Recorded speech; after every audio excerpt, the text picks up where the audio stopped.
compliance with the Open Public Meetings Act of the State of New Jersey, adequate notice of this meeting of the Atlantic County Board of Chosen Freeholders was provided in the following manner. Published in the Press of Atlantic City and mailed to the Current, the Daily Journal, the Hamilton Gazette, the Hamilton News, and has been posted on the bulletin boards in the County Office Building in Atlantic City, the Stillwater Building in Northfield, and the County Clerk's Office in Kings Landing. If we could please all rise for the opening prayer, and I believe we're also going to have a moment of silence. Ashley? Almighty God, we ask Thee to grant us thy wisdom to walk in thy light and the courage to accept the responsibilities placed upon us. Amen. And a moment of silence. And if we could have a moment of silence for the passing of Congressman Elijah Cummings.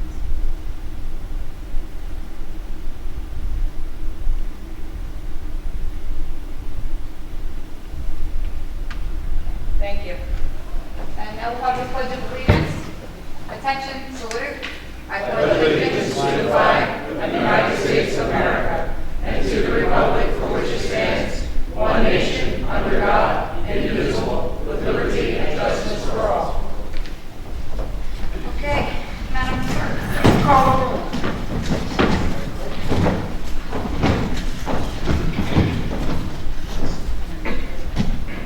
Bennett. Here. Bertino. Here. Corsi. Days. Here. Fitzpatrick. Here. Vermica. Here. Kern. Here. Risley. Here. And Gatto. Here. Okay, you have the opportunity to review the minutes from the September 10th, 2019 meeting.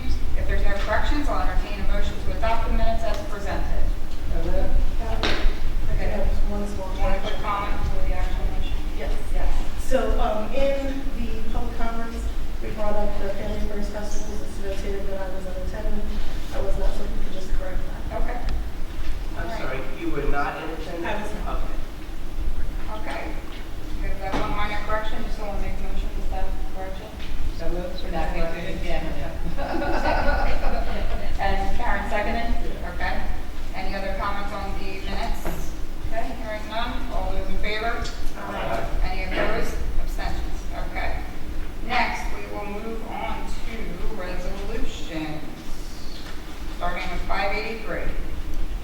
Grant application to the New Jersey Division of Highway Traffic Safety for the Atlantic County Cares for Kids Diversity Program, amount not to exceed $25,450. Move. Second. Motion and second. Freeholder comments on that. Comments from the public? Roll call vote. Bennett. Yes. Bertino. Yes. Days. Yes. Fitzpatrick. Yes. Vermica. Yes. Kern. Yes. Risley. Yes. And Gatto. Yes. 584. Grant application and acceptance from the New Jersey Department of State Division of Elections for the Help America Vote Act 2018 elections security grant for the provision of 2 lockable ballot cards in the amount of $4,540. So moved. Second. Motion and second. Freeholder comments on that. Comments from the public? Roll call vote. Bennett. Yes. Bertino. Yes. Corsi. Yes. Days. Yes. Fitzpatrick. Yes. Vermica. Yes. Kern. Yes. Risley. Yes. And Gatto. Yes. 585. Grant application to the New Jersey Department of State, Office of the Secretary of State for the 2020 Complete Count Commission County Grant Program, amount not to exceed $450,000. Motion. Motion. Second. And a second. Just a quick comment on that. We did get a correction in the budget meeting as of yesterday that we're eligible actually for, I think it was 117,000, Jerry. So that's what we will be applying for. We didn't have that amount at the time of the agenda printing. So just so you know, that's 117, not 450. Okay. Any other comments on that? Okay. Any comments? Do we have to amend that? As amended. No, I was explained by the subcommittee, we made a request to the state that we were told that not everybody is applying for the money, so that we've asked the state if they would allow us to apply for more if it was available. So we're waiting for that answer. So I said we should change it just in case they. Right. Yeah, there has been stuff. No. The whole grant is $450,000. Atlantic County is eligible for 117. Okay. However, the question was, if other counties do not use it, can we apply for the unused monies? So that would be kind of up to 450,000 essentially. Okay. Madam Chair? Yes, sir. If I may, first of all, excuse my lateness, I got caught behind the bus, and, you know, it's tough when you leave Atlantic City, so I get lost. I just came out of a meeting with the Bureau of Census, the U.S. Census Bureau, and as Jerry indicated, Atlantic City is looking to, through their Small's office, to participate. But again, we got it, as you know, the administration of Atlantic City just changed, and it was just up on our lap, and it's time sensitive, so we're in the process of putting a committee together ASAP, and that we're going to look at the application process and partner perhaps with the county, in the city of Pleasantville, et cetera. So it's interesting that this would be on the agenda today, and we just had a meeting about an hour ago. So we certainly support it. And Karen, to your point, it does say not to exceed 450, so, yeah. Okay. Thank you. Any other comments on this? Okay. Seeing none, any comments from the public? Seeing none, roll call vote. Bennett. Yes. Bertino. Yes. Corsi. Yes. Days. Yes. Fitzpatrick. Yes. Formica. Yes. Kern. Yes. Risley. Yes. And Gatto. Yes, 586.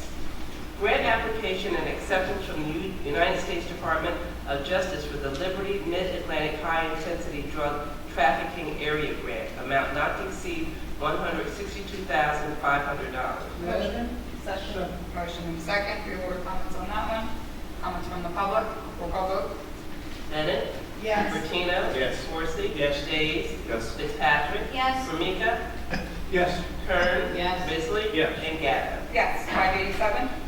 Amending Resolution Number 103, adopted February 26, 2019, grant application and acceptance from the United States Department of Justice for the Liberty Mid-Atlantic High Intensity Drug Trafficking Area, changing the term and date only. Second. Motion and second. Freeholder comments on that. Questions from the public? Okay, roll call vote.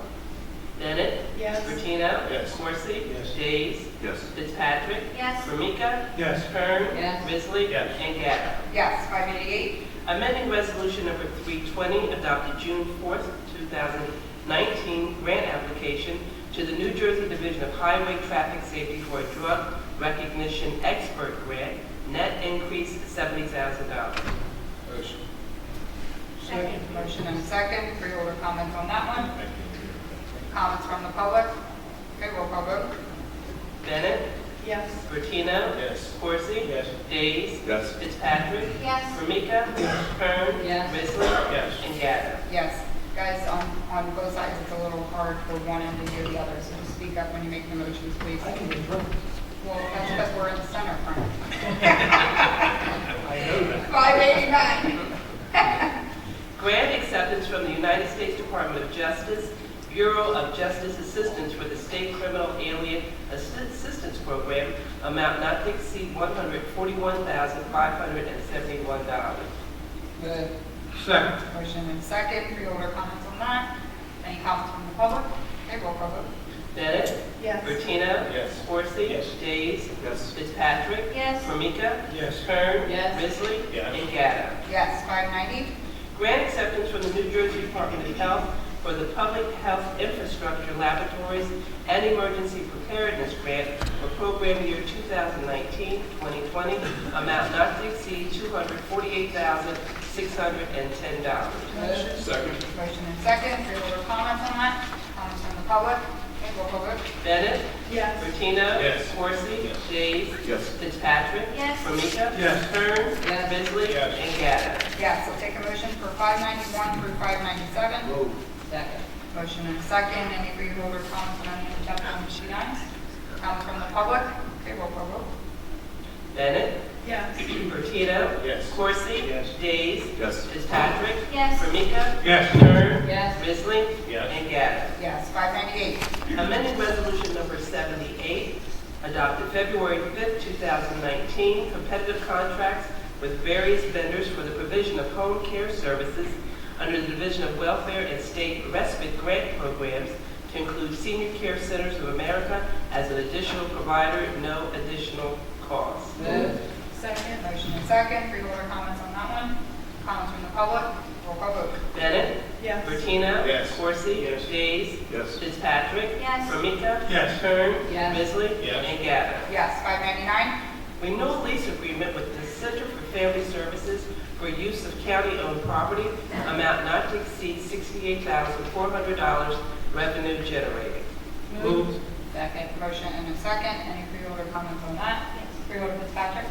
I had an opportunity to speak with the CEO of Center for Family Services, and he explained to me what was going on at the shelter, because some people had asked what's going on at the shelter. And I found him to be very informative with the program.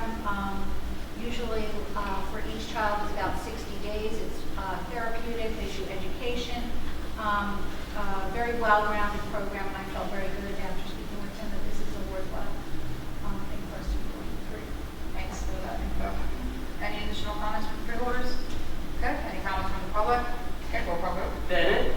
Yes. Bertino? Yes. Coursey? Yes. Days? Yes. Fitzpatrick? Yes. Formica? Yes. Kern? Yes. Bisley? Yes. And Gabbard. Yes. 600. Shared services agreement with Salem County for the housing of juvenile detainees at the Harbor Fields Juvenile Detention Center, revenue generated. Moved. Second. Motion and second. Freeholder comments on that? Madam Chair? Yes. Freeholder We're Corsi. new to the county administrator. Jerry, what do we normally get for revenues from other municipalities to use these facilities? Per person, I guess, we get. We have several contracts. We normally get $200 a day for the first youth. From 3 on, we get $300 a day. Currently, we have a different agreement with. They had a contract with Burlington for many years. We get their overflow. They were paying $250 a day, and they want a guarantee on the slots. They actually guarantee 4 slots whether they fill it or not. And then after 4 kids, I think they were paying $300 a day. Okay. Any other freeholder comments on that? Okay. Comments from the public? Okay. Roll call vote. Bennett? Yes. Bertino? Yes. Coursey? Yes. Days? Yes. Fitzpatrick? Yes. Formica? Yes. Kern? Yes. Bisley? Yes. And Gabbard. Yes. 601. Contract with the Atlantic City Rescue Mission for the 2019 Social Services for the Homeless Program, amount not to exceed $12,000. Motion. Second. And a second. Any freeholder comments on that one? Okay. Comments from the public? Okay. Roll call vote. Bennett? Yes. Bertino? Yes. Coursey? Yes. Days? Yes. Fitzpatrick? Yes. Formica? Yes. Kern? Yes. Bisley? Yes. And Gabbard. Yes. 602. Bid contract with Arrowback Paving Company Incorporated for the 2019 County Bond Highway Improvement Project of various roads, amount not to exceed $1,979,000. Moved. Second. Motion and second. Freeholder comments on that one? Comments from the public? Question. Oh, yes. Where is this company located? First of all, can you just give your name for the record? Olivia Caldwell, 1000 Church Street. Thank you. And they are located in Hamilton. And the other bidder was also a local bidder too, by the way, which is nice. Yeah, thank you. Okay, any other comments from the public on that? Okay, seeing none, roll call vote. Bennett? Yes. Bertino? Yes. Coursey? Yes. Days? Yes. Fitzpatrick? Yes. Formica? Yes. Kern? Yes. Bisley? Yes. And Gabbard. Yes, 603. Memorandum of Agreement with the South Jersey Transportation Authority regarding acquisition of real property for open space preservation purposes to accommodate requirements of the New Jersey Pilots Commission and further concerning development of an aviation maintenance, repair, and overhaul training facility at the Atlantic City International Airport. Moved. Second. Motion and a second. I think, Jerry, this deserves a little bit of, it's a complicated topic, but it has a lot to do with the work we're doing to create the aviation industry, so I see a point, to Mr. Pagano. You want to just give a quick overview? I know you gave an overview to the Budget Committee, but if you could give a little summary as well to the rest of the board. Sure. Good afternoon, everyone. This agreement is something that's been in the works for a while. Currently, there's a couple of things going on in this agreement. I'll try to be quick. Overall outline. Right now, a lot of the land along the airport that's owned by the SJTA, hundreds of acres, is tied up and restricted under a Pinelands agreement. After decades of mowing, it became habitat for certain cold not safe. So they're basically drawing birds to the airport. And this agreement was executed decades ago. Current airport management has been able to work with the Highlands Commission to say that this is not a good idea. Let's move this grassland to a different location in the county. SJK approached the county and said, can you help us out? This is a perfect open space type acquisition. And our planning department looked at it and said, yes, this is absolutely an appropriate partnership for open space. So the county would take the lead in looking for a parcel of land that would serve as a substitute for this habitat. It would become open space, purchased through the county open space trust fund.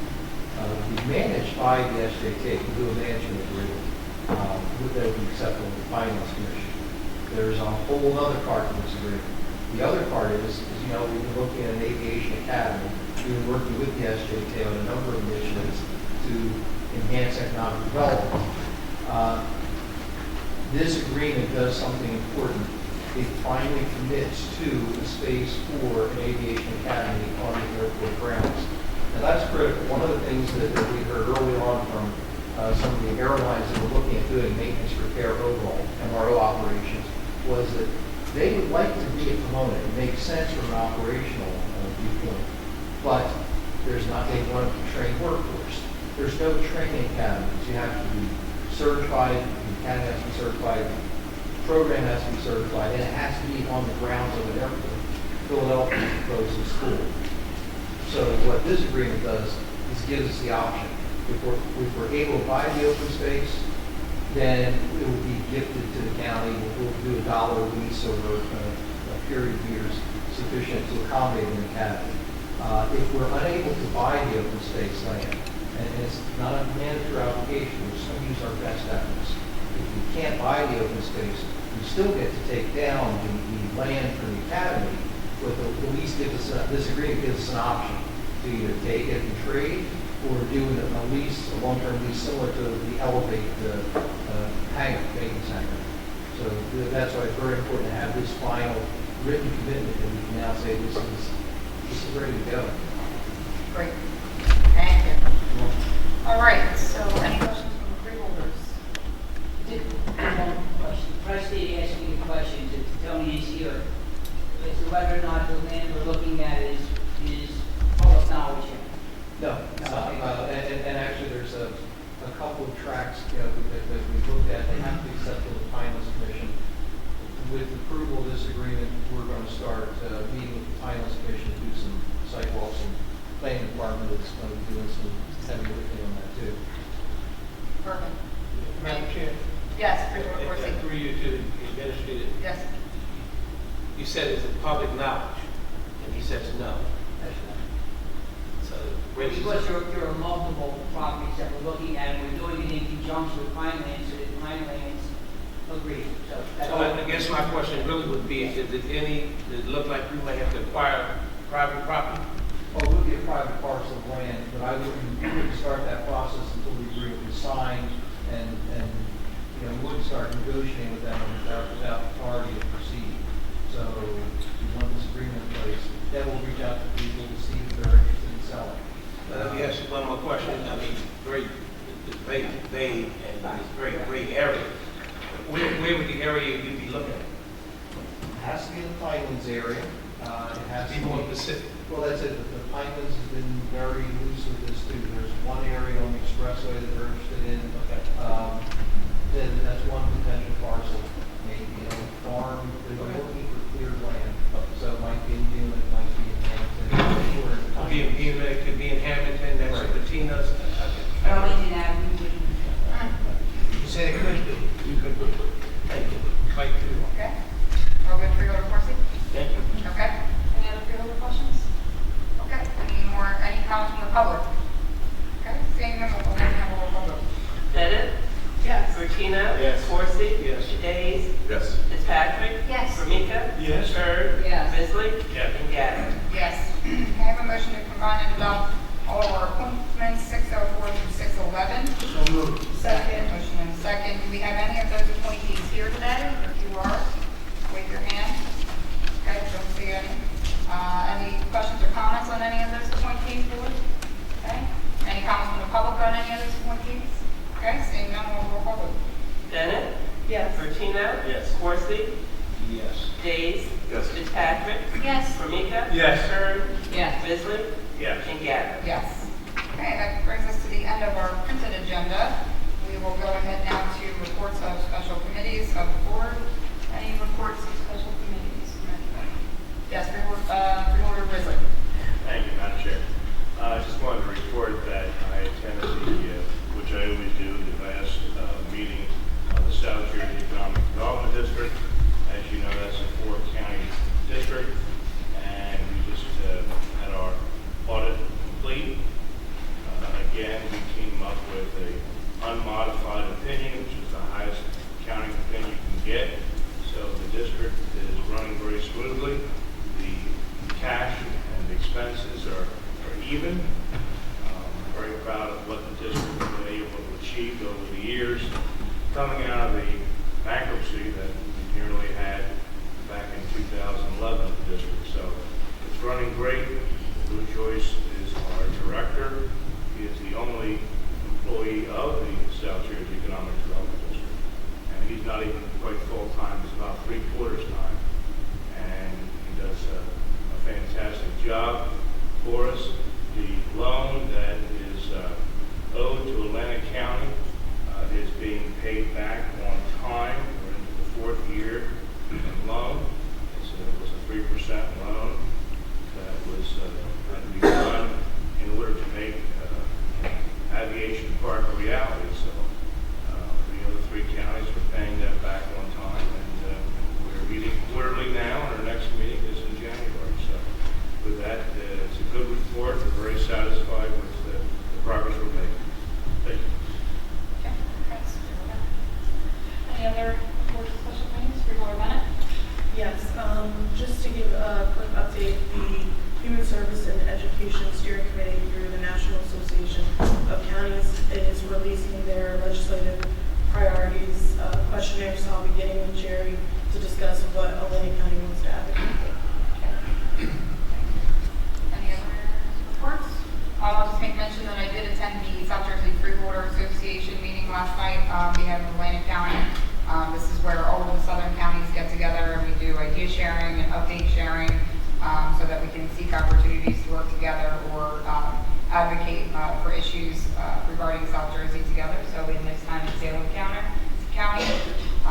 Great update. So always an informative meeting there. Okay, any unfinished business to discuss? Okay, seeing none, any new business to discuss? Okay, seeing none, written communications, petitions to discuss? Okay, seeing none, we will open it up to public comment. Anybody in the public wishes to speak? My name is Wayne Boyer, 857 East Mount Street Road. 7 months ago, my neighbors and I came to call and inform of the problem we have with skiers on our street. We're hoping that if there's something you guys put together for us or a plan. Okay, thank you. Let me look to Jared. Yeah, I'll turn over to Or John. John. But they just would say, Martin, if you want some things to give me, John will address. Okay, John, take it away. In fact, after the meeting in question, the county put advisory sign out there at 25-mile-an-hour speed limit with a flash, standard yellow signs. Diagonals. Then we also put a variable message sign out there. Variable message sign was only just taken out because it was a product of the sign itself, the maintenance of the sign. That can be used to replace that. But the request of the residents at the time was speak on. And the county has standards for construction within the right of way. Anything that's constructed within the right of way has to conform to the standard. Speak on would be non-standard construction within the right of way, and therefore we don't allow it.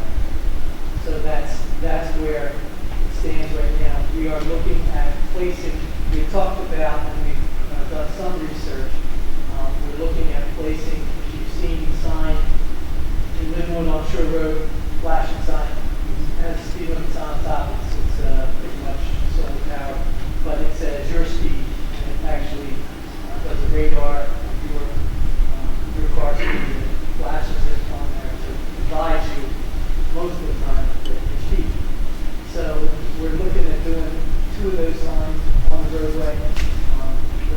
U-channel sign, which is basically U-channel is what you see on regular signs, you know, 4 pound, you know, a certain amount of weight, take so much wind.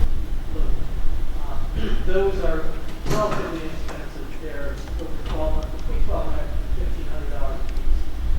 The other signs that are available for that are pedestal mounted signs. They're much more expensive. They're over $5,000 a piece. So we're looking into that, and we'll look into placing. Our preference, obviously, given the budget constraints, is the YouTube sign and placing those signs for your speed gates. So that's where we stand as right now. And it would be placed down the length of the road? It would be placed prior to where the houses start, and then for the folks going out the road from, say, Moss Creek Inn, there would be one prior to the houses there as well, so that it would notify drivers of their speed and their speed. There's national data that's taken on this, and it really doesn't, they really do make a difference. So that's our proposal right now. Again, we're looking at, when I say we're looking at Public Works, is the agency that is the charge of signs and things, so they're looking at that, and we'll come up with a proposal sometime in the next couple of months. Okay, and have we done anything in the way of enforcement? Here. We just had conversations with the administrator from Galvin Township, that's about. The one thing I want to make sure everybody understands, having non-conforming elements in the roadway puts us in a liable situation. I've had the conversation with county, county council about those issues. We're talking about insurance and liabilities and things like that. He's here. He's here. So, putting the speed bumps not in our arsenal. We can have further conversation with the county enforcement, and as John said, those signs that flash you with the speed on, they do all the research and engineering, so they're effective. We'll see what happens. Go ahead, Freeholder Meeting. Yeah, I mean, I think Galvin Township has stepped up the patrols, but John, I'm not an engineer. Is there a difference between speed bumps, speed humps? I mean, is it the width, the height, are they both non-conforming, or? Correct. They're not, we don't allow them in county roads. Is there a difference between the two? Well, speed bumps and speed humps are generally acceptable in parking lots and in extreme cases on local streets, municipal streets. And like I said, extreme cases. They're not something that you see all over. And we don't have it in our land development standards as an acceptable practice. Besides the liability, there's issues with maintenance, particularly snow removal, and things like that. And then, you have damage, you can damage cars and people. And I agree, I understand that that's because people don't pay attention partially. But there's also extenuating circumstances sometimes where you don't see the signs. Sorry, I didn't catch you. I'm just wondering what the extreme circumstances are, and I have seen them on local roads. Yeah, on local road. Right. It's not local road. It's county road, Right. and our standards don't allow for it. It is a unique situation with this county road that's maintained by the city. As far as the signs go, no respect, you have 2 signs before the tree line, which don't do us any good, because that's the speedway, that's the register. You have one blinking sign that says 25, and one that says 30. They laugh about that. Okay. And we have Chatsworth that, well, there's the reason people don't go out that way, it's not really popular, but they do have speed humps, determines no out in those back roads, and we are all looking at that. And I will say Galloway City Police Department has been fantastic. They have been increasing the presence, but we need 2 traffic officers on a time on 9 square miles of this city. It's very hard to get from the White Horse Pike to Moss Creek. Matter of fact, it takes about 7 to 9 minutes. You know, the time, not to mention being delivered that I've been commuting for 10 years. Yeah. So the signs do not work. I don't care what the data says. Well, The those fact signs, is we are on a great team wildlife refuge. I'm sure there's some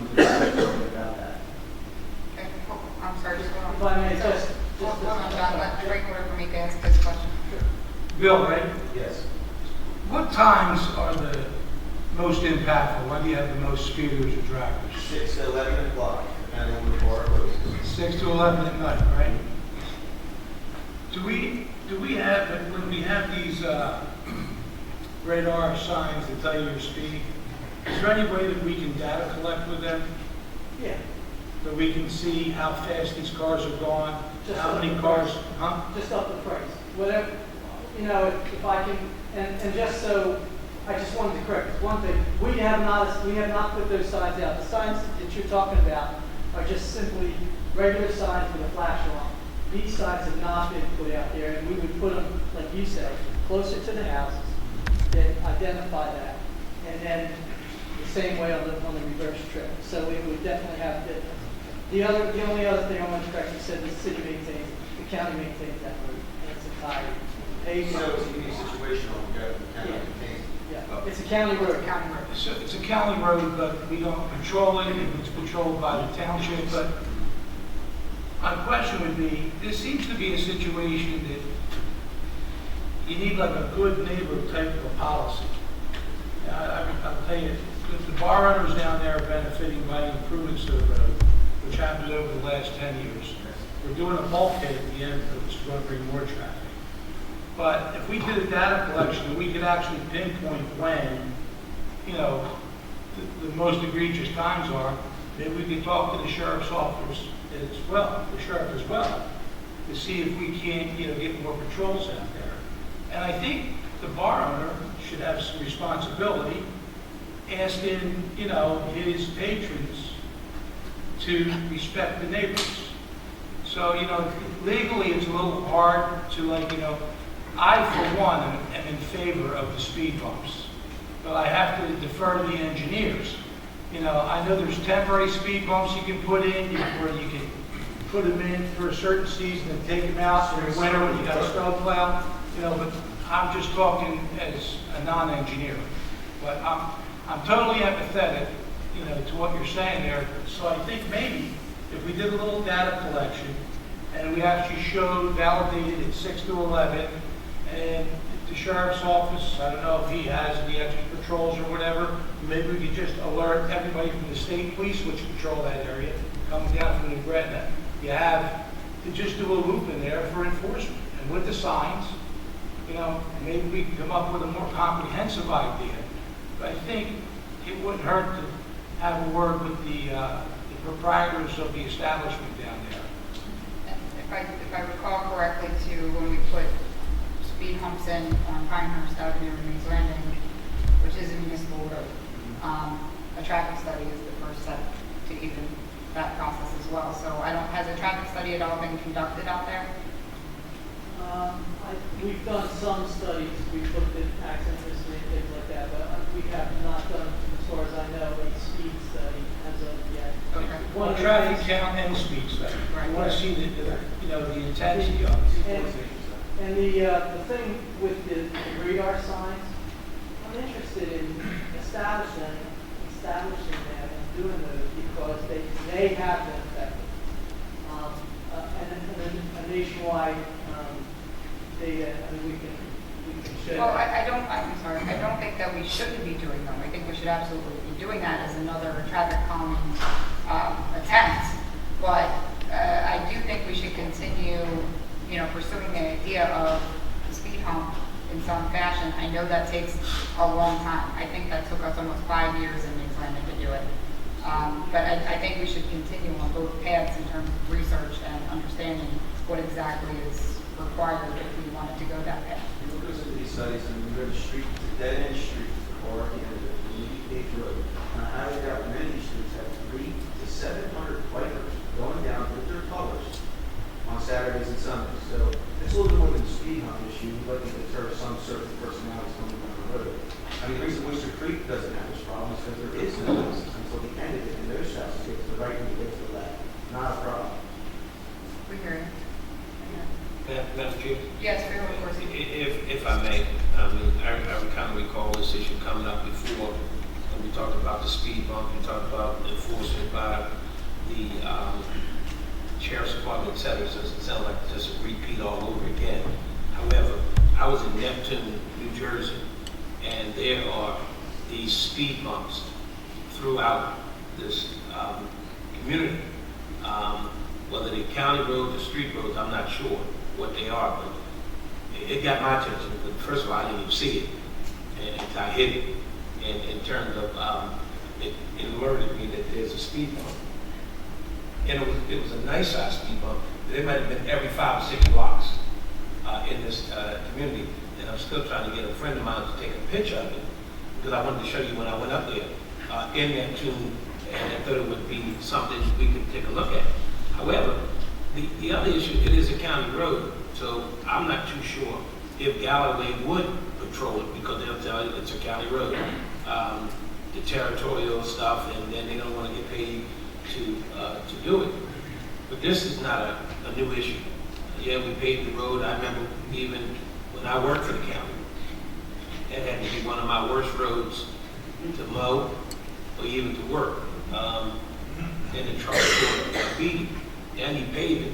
He picked up the amount of additional traffic going to Mark Street. And as Farika said, he put it in the bulkhead, and there's no owners on the parkway back there, no ownership at all. He reaped the benefits, but he hadn't really stepped to the plate to try to be a good neighbor. I'm not too sure.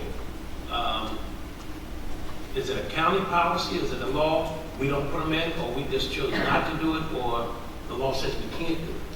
It's a non-standard construction industry. We have to change our land development standards and the things that we do within our streets. We have standard construction details. There are land development standards that we adhere to. That's including when you're paving, 6-inch DGA, 4-inch base, 2 to 4 inches square and force. Those kind of things. Curb. We have established the type of curb that can be put in. It can be a single pour. It has to be have different potentials. Driveways. Everything. We don't allow brick pavers in our roadway or side.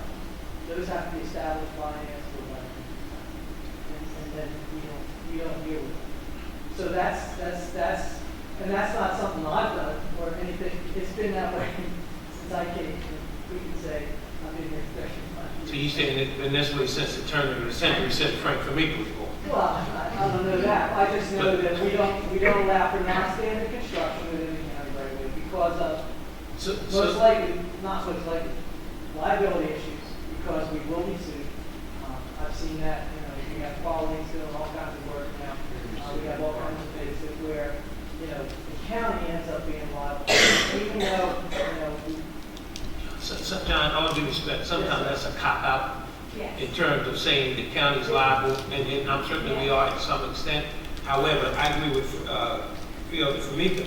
First of all, I'm in favor of speed bumps, and I don't understand why we can't do it on a base-by-base cases, and then they could be not permanent, but they could be temporary, and then move, of course, when we know snow coming, etc. But to keep basically passing the buck, so to speak, and I'm not saying you intentionally doing it at all.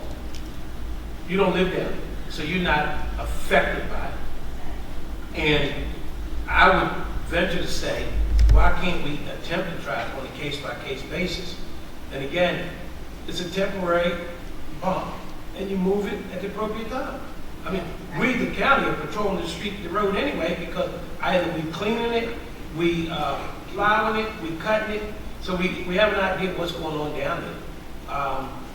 But something has to be done. Yeah, I think we're. I'm sorry, Ernest. Go ahead, keep going. So, again, I don't want to look like we just passing the buck, we can't do, but at least giving an opportunity to at least try it on a case by case. I mean, how many real streets do we get that everybody's asking for a speed bump on county roads? Well, if we do one, we'll over the floodgates. Well, I don't know if that, again, you didn't answer my question. Here's a question you should ask me. Similar question. How many people call the executive board meeting and ask us to reduce the speed on the road? I will tell you that we have roughly 370 miles of road. I will be guaranteed that between 225 and 275 miles to that code, I've been asked, or the executive's been asked to reduce the speed. You put a speed bump anywhere, there'll be 370 miles of road, you'll have 300 of those miles, you'll ask for a speed bump. I'm only telling you, it's just, But Jerry, I wouldn't even disagree with you on that, and I get it. I mean, I get rate the city, so I get that part. But again, what was going to be the solution? Because let's say you put the speed bump radar, whatever y'all want to call it, and it tells you how many cars is coming through there, how fast it's going. What's the problem to solve it? After you have come up with the data, it talks about they going 60 miles an hour with 500 cars in the last 3 days. So what do you do to solve that problem once you get that data? well, one of the issues I think we all agreed on is we will do those speeds on. I think we would agree, they talked about in engineering, we'll put those speeds on. And we'll go out, John will go out and have an engineer look at how many cars go through as a freeholder to make the adjustments. And we'll look at the speed. Once we get all that information, then maybe we can sit down with the appropriate enforcing agencies and see what we can do. Because we'll get the times, we'll get the speeds during those time periods, and I think that's the plan. I think it's critical that we do that as a baseline before those signs go in, so that we can then measure the effectiveness of the sign. And then we would have another set of data through a Corsi that if we needed to say, listen, this is still a problem, this is, an exceptional road in that it's got this business at the end of it and things like that, that I think that starts to build our case for it's an extreme circumstance and we need to pursue, the exception to the It's rule. it's a policy issue. Yeah. Okay? And the policy, and all I'm saying is that the policy of the county, I got as long as you. I've been here. I'm saying we got to build the case for the exception to the policy. Let me say this. I'm sorry, I got Freeholder Fitzpatrick. I wasn't finished until you interrupted me, so I was almost finished my comment. Okay, finish your comment, Freeholder. So let me just say in conclusion that when we talk about these radars and the data, we have them right here in Atlantic City. And trust me, the result is at the end of the day when that data comes back, there's a speed trap, there's a radar gun out there. So action is being taken. But just to collect data doesn't mean a damn thing.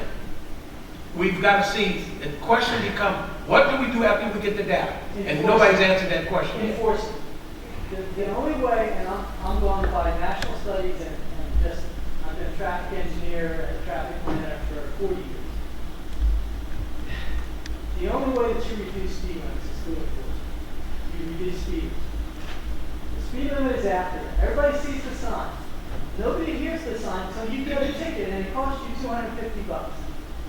That's what has to happen.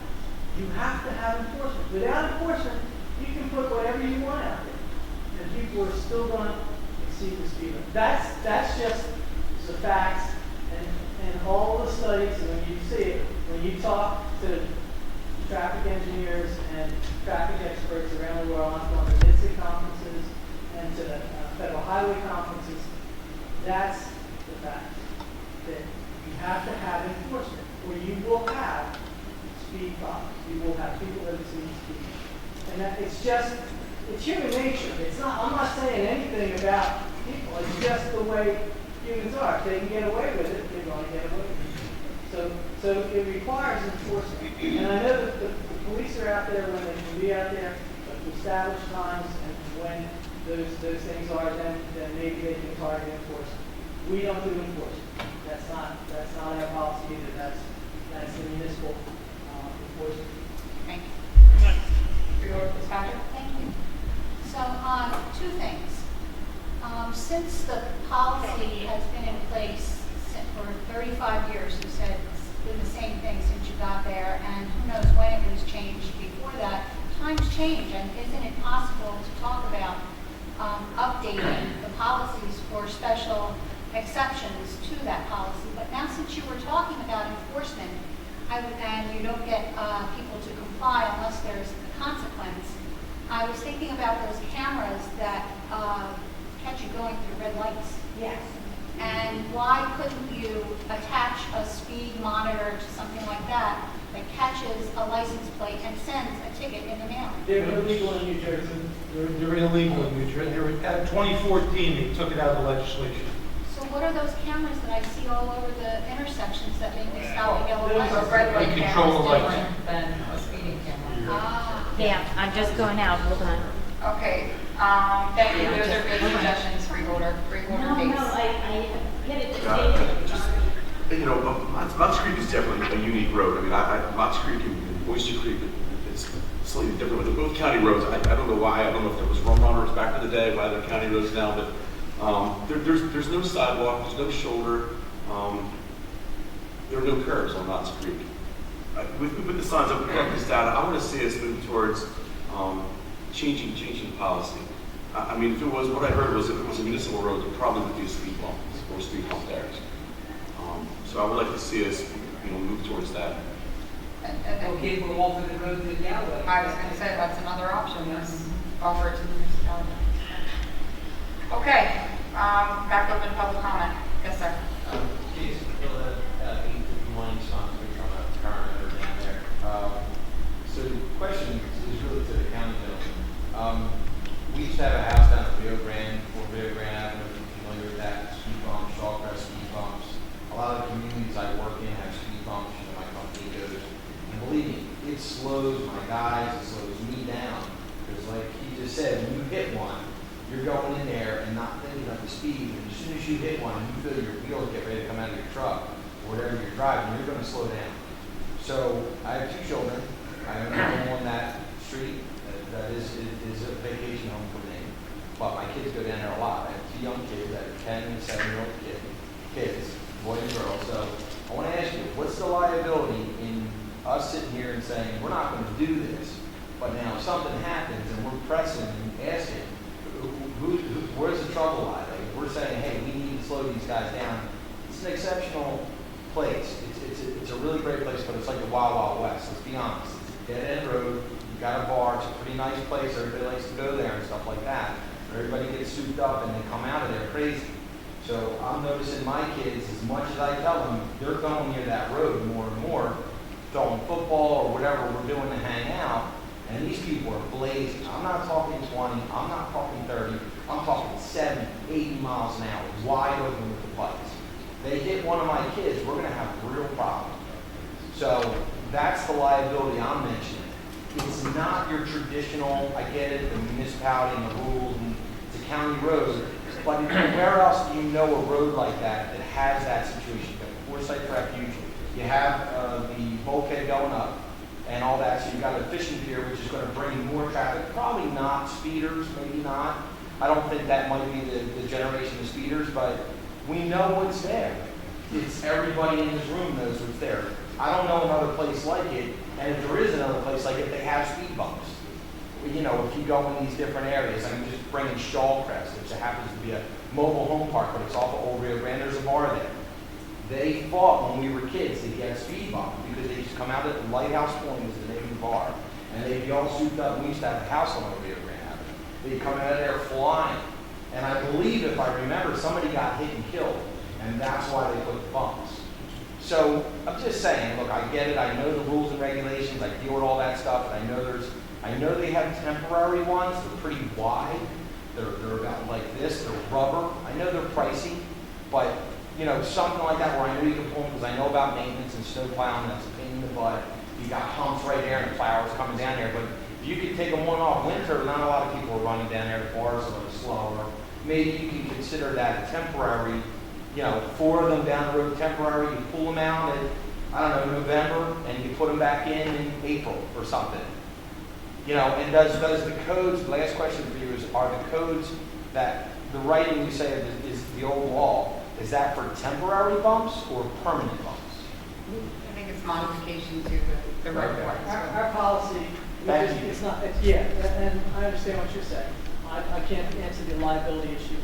I don't think our attorney can answer the liability issue either, other than, we know that we get sued for things within the right of way, and that's one of the things.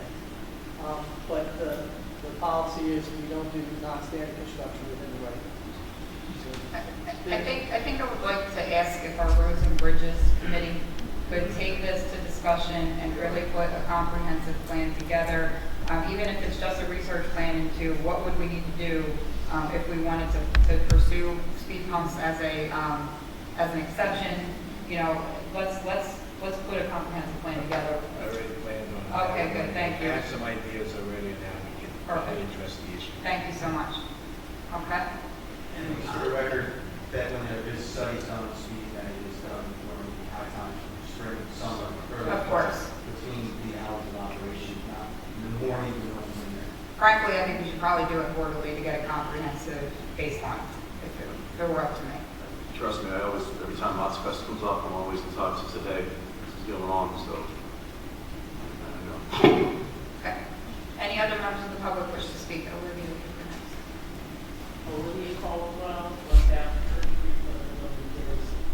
I'm coming as president of the mayor and president of the ACP, and I'm approaching to discuss the mail-in ballot. So there are many issues in the mail-in ballot. Yes. One I want to come to tonight, and narrow down a little, Okay. is at our meeting last night for political science, it was brought to our attention by somebody that was on our committee, but they work also with Salem and with Cumberland. Olivia, I'm so sorry to interrupt you. Is there any chance you can Yes. come use the mic? It's very hard to hear out there. No problem. I was going to ask you. Thank you. I know you're not afraid of the microphone. I'm so. not. Hello, everyone. Okay. All right, so it came to my attention last night in our political action meeting from one of our members who works with both Salem County and Cumberland County, that in those counties, the mail-in ballot, when they go to mail it back, it has a prepaid stamp on it. So, of course, I'm coming to request that that whole issue be explored for Atlantic County, because now that the governor has the mail-in ballots going to everyone, we have an issue because you have some people, then it morphs into other problems. Like some people have never seen it, so they may think that it is junk mail. They don't mess with it, and if they do open it, you know, you have that perforated part for the second envelope. If you tear that or distort that at any point, it invalidates the entire ballot. Then you have to put it inside of the other one. Make sure you sign it. If you don't sign it, then the whole ballot is invalidated. But that outside envelope, thank you, Vanna, the outside envelope needs to have, if other counties are doing it, we need to find out what funding they have to do it. And I noticed tonight that you received some money from one of these. Let me see where, oh, here it is. 584, the grant from the New Jersey State Department of Division of Elections, Help America Vote. So maybe there is money. We know we can't do anything for this election now, but for 2020, that's an issue that we need to look at. And if I could just say something additional. There has to be money so that the public knows how to handle these ballots. There is not enough information shared with the public about how to handle the ballots. We at NAACP, of course, we invite the Board of Election to come in, and the few people that are there, other than the officers, of course, we learn all about it. But not everybody comes. So there needs to be more public education on how to handle the ballot, what will invalidate the ballot, and what happens when you ignore it and go to the polls and they tell you you can't vote because you received a mail-in ballot. People do not know that they can vote provisional. So there are a lot of issues around the mail-in ballot, but we need to get some of these resolved before the primary for next year. Thank you, Olivia. Thank you. Let me go ahead and address some of those things. First of all, I think it's like you read my mind, because I have this here because I'm going to do an informational video on mail-in ballots because there is not enough information about it. And they do have to be applied for by next Tuesday, and they do have to be returned and postmarked by November 5th. And you're absolutely right. There's just... After we receive 7 walk it in. I think it just has to be, I don't want to get technical, but I think it has to be postmarked. But anyway, so, you know, Governor Murphy and the legislature has created this new law without any real education behind it. People do not understand why they're receiving a ballot when they didn't ask for it. It has created a tremendously additional expense to every single county to now have to mail all these ballots that were unplanned to be mailed. And they have to go out for every single election, not just general, not just primary. You have a fire district election, they all have to go out. So it's a tremendous additional expense. New Jersey Association of Counties fought back on that expense as an unfunded state mandate, which it absolutely is. The governor in the emergency session in July that they had to pass the 17 and 18 ballots going out, appropriated $2 million that are frozen in the treasury. So that was his way of saying that it was funded, but we're spending the money and there's no way to get it back at this point. So, you know, I think the idea of placing a stamp on, it's a good one. It's just a whole nother expense that is unfunded and unplanned right now. So I think you're absolutely right that it's a very complicated topic that definitely deserves more time, attention, and funding. It really does. And there is a letter that came this time, the first time that I moved to, because I do get one because I usually not available or can't get to the polls. You can opt out of it and sign and send it back that you are opting out. And there's one other thing, if I can approach again. With the mail-in ballot, we learned when we had the person from the Board of Election come down. If your signature for your voting is like 20 years old, more than likely your signature is not the same. So you have to also put in a change of signature card. You have to send that in so it's an updating of your signature. And if anybody is going to take advantage of the mail-in ballot, you need to also send in an updated signature. It's on the regular voter registration. You need to do another one for that. So there's a whole lot of education that needs to happen around the mail-in ballots. Absolutely. So that everybody really will understand how important their vote is and not be disenfranchised. Yeah, I appreciate that review. I think it's something, I mean, I know we're all talking about it pretty heavily. We talked about it at NJAC pretty heavily as well. So I think it's something we'll keep the stamp idea on the radar as we continue to seek funding for it. I think it's a good idea. It's just a new problem. We have to kind of sort out the details. But thank you I appreciate you for raising it. And I appreciate the work that you're doing in trying to educate people on the process. So thank you for that. We're not able to do it on a large scale. I know, but every little bit helps. Thank you, Olivia. Okay, still in public comment. I think I saw this. Yes, sir. I'm sorry. Oh, man, sorry. I can't see it. My name is Ruth Black, and I live at 811 East Moss Creek Road. And first of all, I'd like to thank all the freeholders for coming together today and hearing our voices. And the speed bump issue is really serious. And passing the potato is not going to help. There are small children who live on the street, and you have to wait 5 years before something is done. You know, anything could happen. And you don't get a do-over on a lot of this stuff. I'm really concerned about the children. I walk my dog on Oxford Road, and I purposely mow the opposite side of the street, which is a Forsyth property. I know, so I have a place to walk my dog because there are, like you say, there are no sidewalks there. And it seems, I can't tell you how many people I see texting, looking at phones, doing everything, coming from the bar. As soon as they get out of the bar, they have to check all the stuff. And they're late for something, and they're speeding down the street. And I mean, it frightens me. I don't have any place to go. I'm hoping that they can see. And we have children down the street, but when there was a flood, the National Guard came in to get them off the street. Now, if the National Guard honestly, when the water's high, I would think this speed bump thing would be a piece of cake. Seriously.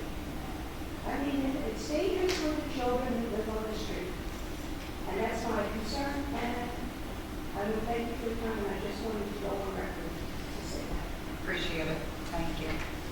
Yes. I'm El Barastro, 203 North Mont Street. I just wanted to say about the placement, and we really need this speed bump, the placement of the signs, the flashing signs. One was said that it would be before the houses, going down before the houses coming out. But coming out of the bar, the houses start immediately. So you really can't have, there's no, if a person is just coming out of the parking lot, they're not speeding them. So the placement of those are really important. But that sign alone is what we need. And definitely, I think what you're saying about having it photograph all that information about the cars, and then a ticket sent immediately. If that could be done while you're doing the studies for the speed bumps, It's illegal. that kind of thing could happen. Why are we doing the speed bump study? Because as I'm hearing it, this is October. The problem's not going to start really until April. So the study, though you say quarterly, but these 2 quarters aren't going to do anything. So it's really going to be 3 quarters from now that the study begins, and the problem is going to be in full force. So if by April you could have the signs, taking photographs, and sending the tickets, I think things can be done immediately, and I'm hopeful because that possibly can help us survive the summer until I know you're going to get us. We absolutely are going to work on that for sure. Because you But understand what I'm saying. the taking a picture and sending a ticket in the mail is illegal in the state of New Jersey. The only way to change that is to write your assembly people and state legislatures and ask them to change the law. They need to change the law to allow it. So they not. Okay. Yes, sir. Alex Leslie, I live on Mont Street Road, and I've lived there for years. I brought this problem up many times. I brought it up before the road was paved. The county laughed. They looked me right in the eye and they laughed. They said you're delusional. Did you think anything's going to change now? They said you're right.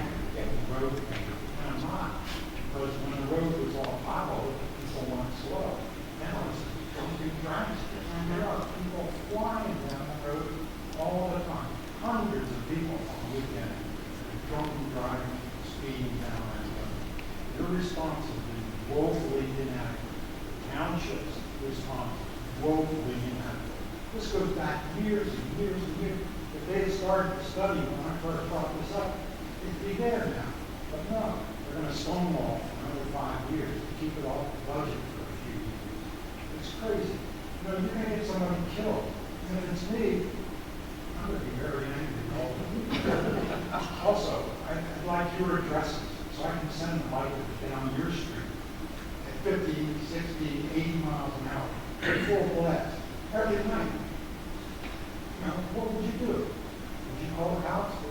We do. Nothing changes. Would you go to the Freeholder Meeting? Sure you would. Nothing changes. You talk to the county? Nothing changes. I don't know what's doing that. I mean, we don't want to take the law into our own hands. Oh, it's getting crazy. I hear you, sir, and I'm very sorry that somebody laughed at you. That is certainly inappropriate behavior. But we are gonna have a Roads and Bridges Committee sit down and like I said, we're seeking a comprehensive plan on what we're gonna do aside from these speed limit signs that were being discussed right now. So we will, continue to see what is in our power to do, and if there's, rules we have to try to change, we'll try to change them. That's all I can offer. You have the speed limit signs that flash your speed, and people race them. They race the signs fast as they go to speed, you can go faster. I hear you, but at least it's an attempt and it's something. I don't want just something. I want the problem solved. Well, I hate speed bumps that are totally flat and you're speeding and you pop up. Look into that. 10 years from now, 20 years from now, 50 years from now. members of the public? Okay, seeing none, we'll close the public portion. All right, we will go to the order. Madam Chair, before we leave that issue, through you to the county administrator and certainly to John, I assume before we get this board, and I never said we're going to take the roads and bridges, but we need to make sure this is not one of those issues we continue to sit around until something major happens, and I know that's not your intent to do that. But I don't want to come back 6 months from now and be still hearing about Mott Street, like we keep hearing about the dam at Lakeland. It's just unacceptable to let it go that long. I think we all would agree something has to happen, but we've got to really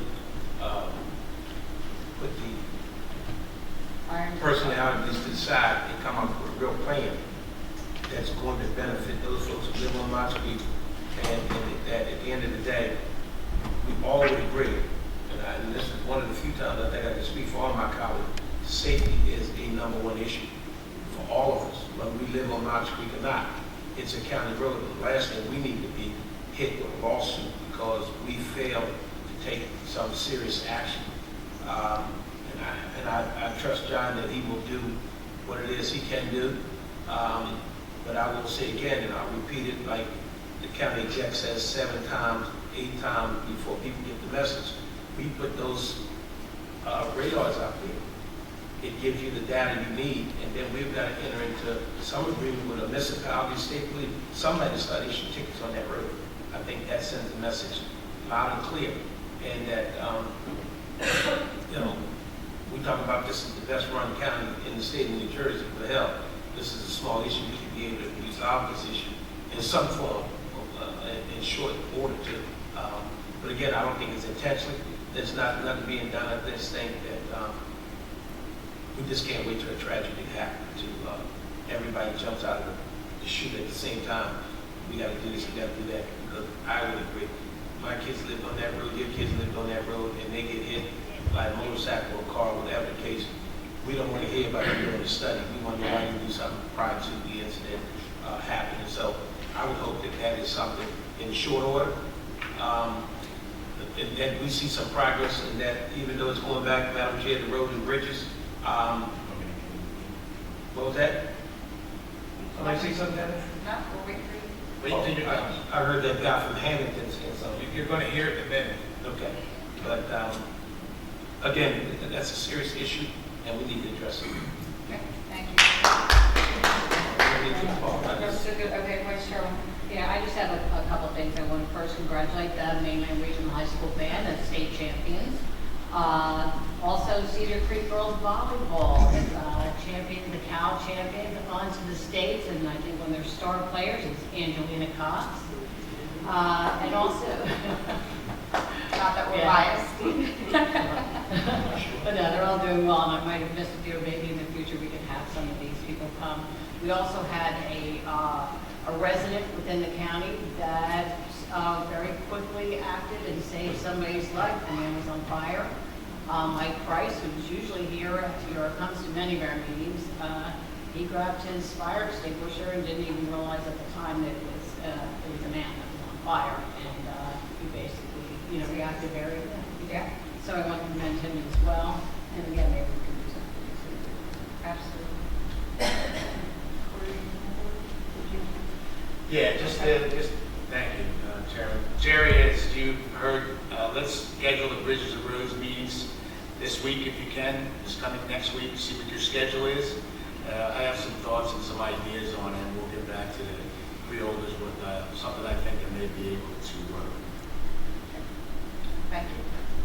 Freeholder Marika? Taking this very seriously on Mott Street, there is something we can do immediately.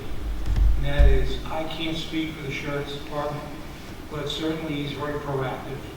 And we know the times are going to be, when you said 6 to 11, and from here on in, probably weekends.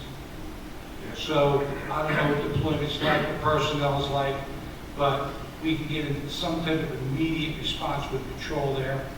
And, I'll be glad to take some of these numbers and call you back and let you know what I found out.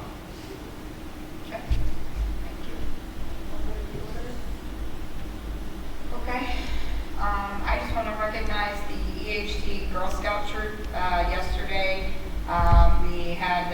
dedication of the Don't Bug Me, I'm Reading corner in the Atlantic County Ancover Township Library. And it was a project that the troops did to create a fun reading area that has some seating and, lots of folks for children to go in and relax and enjoy. And it was a really nice time. And the girls did a great job putting that whole thing together. So I just want to give a shout out to them. And just a little unofficial advice to the residents of Knox Creek. I live on Hickory Street, Mays Landing, and on Route 50. And when people turn on my street, it's like the Grand Prix because I have the soccer fields at the end of my street. And so the residents, we just put our trash cans in the middle of the road so that it kind of creates a little obstacle course. So my unofficial advice. She didn't recommend it. Anything else for good of the order? Madam Okay. Freeholder, of course, he's back at it, yes, sir. Oh, absolutely, I'm not done, I'm making up for the time I was late. Okay. Yeah. Madam Chair, all due respect, just want to acknowledge the passing of Congressman Elijah Cummings, who has been a fighter for this country, and he's a congressman from Baltimore, and that he fought for civil rights and other rights, and that unfortunately at the age of 68, he received orders to come home, and that this country has lost a fighter. Whether you Democrat, Republican, or Independent, he was one of those congressmen that could cross the aisle and get things done on a national level, not just on a district level. And certainly we want to send our condolences to his family, and that the United States Congress has lost a fighter. Yes, we did do a moment of silence for him in the beginning of the meeting. That's that was making up for the time I was late. Thank you for bringing all of this on subject. We did do it. All right, and with that, we'll have a motion to adjourn. So moved. Motion second, all those in favor?